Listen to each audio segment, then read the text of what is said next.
जय गुरुदेव।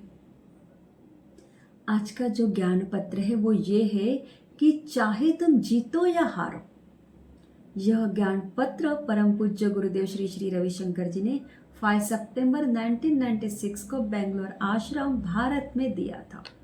बहुत सुंदर मैसेज दिया है इस ज्ञान पत्र के द्वारा गुरुजी ने।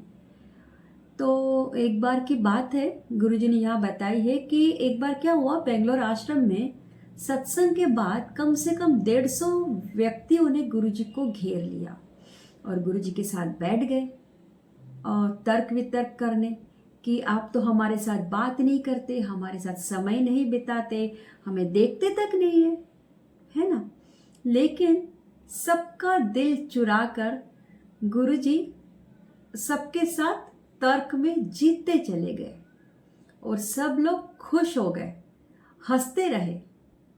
फिर उसके बाद गुरुजी ने पूछा, तुम में से एक भी व्यक्ति तर्क में मुझसे जीता नहीं है, फिर भी तुम इतने खुश क्यों हो? फिर भी तुम इतने मुस्कुरा रहे हो, ऐसा क्यों? क्योंकि यहाँ पर पूर्णता का अपनत्व का भाव है और जहाँ अपनेपन की भावना है ना, वहां पर ही ये संभव है। अदरवाइज क्या होता है कि अगर किसी बहस में तुम हार जाते हो तब तुम्हारे मन की स्थिति कैसी होती है? तुम दुखी होते हो, क्रोधित हो जाते हो, है कि नहीं है? लेकिन जहां अपनेपन की भावना है वहां पर तुम बस मुस्कुरा रहे हो, खुश हो। तुम्हारा यहाँ पर क्या है कि तुम्हारा प्रेम प्रमुख हो जाता है और बाकी जो सारी चीजें हैं ना वो गौण हो जाती है।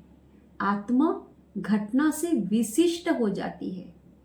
परम दिव्यता में तुम्हारा विश्वास दृढ़ होता है।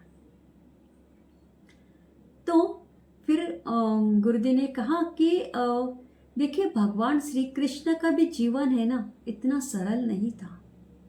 भगवान श्री कृष्ण का जीवन संघर्ष से भरा हुआ था, फिर भी वो पूरा जीवन मुस्कुराते रहे, हंसते नाचते गाते हुए उन्होंने अपना जीवन बिताया। तो तुम भी अपने जीवन को संघर्षों और द्वंद्वों को हंसते नाचते गाते हुए पार कर जाओ और इस संसार को अपना योगदान दो। बहुत सुंदर बात कही है गुरुजी ने इस ज्ञान पत्र के द्वारा कि देखिए, लेकिन ये कब पॉसिबल है पता है आपको? कब ये संभव है ये भाव प्रकट होना? जब हम रोज रेगुलर साधना कर रहे हैं, ध्यान कर रहे हैं, तब ये अपनत्व का भाव जो है ना वो हमारे अंदर जागता है। हमें एक विशाल मन और विशाल दृष्टि प्राप्त होती है और फिर ऐसी अवस्था में अगर किसी बहस में हम हार भी जाते हैं ना, तब भी हमारा मन विचलित नहीं होता है, क्योंकि हमारे अंदर अपनत्व की भावना है, हमारे अंदर प्रेम है और उस परम दिव्यता पे हमें विश्वास है कि नहीं है?